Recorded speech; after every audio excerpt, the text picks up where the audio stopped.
পিছন থেকে গাড়ি আসছে, বাস এই যেই ভ্যান গাড়িগুলো না আসতেছে উল্টো পথে।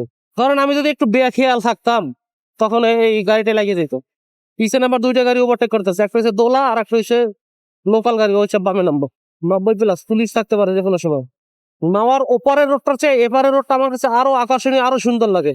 যাও যাও যাও দাদু, বামে কিছু নাই, বামে ইন্ডিকেটর দেই, আমি তো পানিতে চেয়ে পড়ে গেলাম। যা বাবা তুই আগে যা, সিগন্যাল দিচ্ছি, পিছনে একটা বাস সেজন্য। যা বাবা তুই আগে যা, আমি পরে যাবো না। হ্যাঁ যা আগে যা।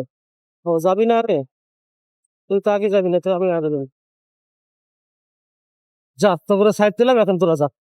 এখানে একটা গ্যাঞ্জাম হয়ে গেছে, 2-3টা গাড়ি একসাথে হলেই গ্যাঞ্জাম থাকবে, গ্যাঞ্জামের একটা সৃষ্টি হয়। অসাধারণ ভিউ, অসাধারণ। ওয়াও, কত সুন্দর ভিউ। মোর একটু স্বপ্ন আনলে ইউটিউবার হওয়া, কারণ হেয়ে কি মুই হইতে পারবো? কারণ মুই তো একটু কথা কম কই।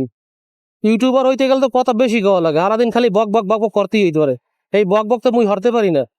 তাই মোরে একটু আপনারা বেশি বেশি করে সাপোর্ট করেন, মোর স্বপ্নটা একটু পূরণ করেন। দেখছেন এই স্পিড হেলদি লাগছে। হুম, ধরা খাইছিলাম প্রায়। এক হিসেবে ঠিক আছে, কারণ এই রোডে যে উৎপাত করছিল কিছু বাইকাররা, 110, 15, 20 চালাইতো, ঠিক আছে। এখন ঠান্ডা হয়ে গেছে, জায়গায় জায়গায় এরকম ঘন ঘন চেকপোস্ট থাকা দরকার।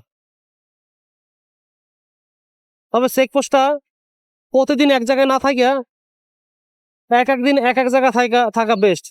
কারণ যারা এখানে প্রতিনিয়ত চলাফেরা করে তারা জানে যে কোনখানে চেকপোস্ট আছে, তখন কি করে আস্তে স্লো করে দেয়। কিন্তু এক এক দিন যদি এক এক জায়গায় থাকে তাইলে এই জিনিসটা হইব না। আমাদের তো ওইখানে নিচে থাকা দরকার ছিল, এখানে নামা যাইব, নামা যাইব এখানে।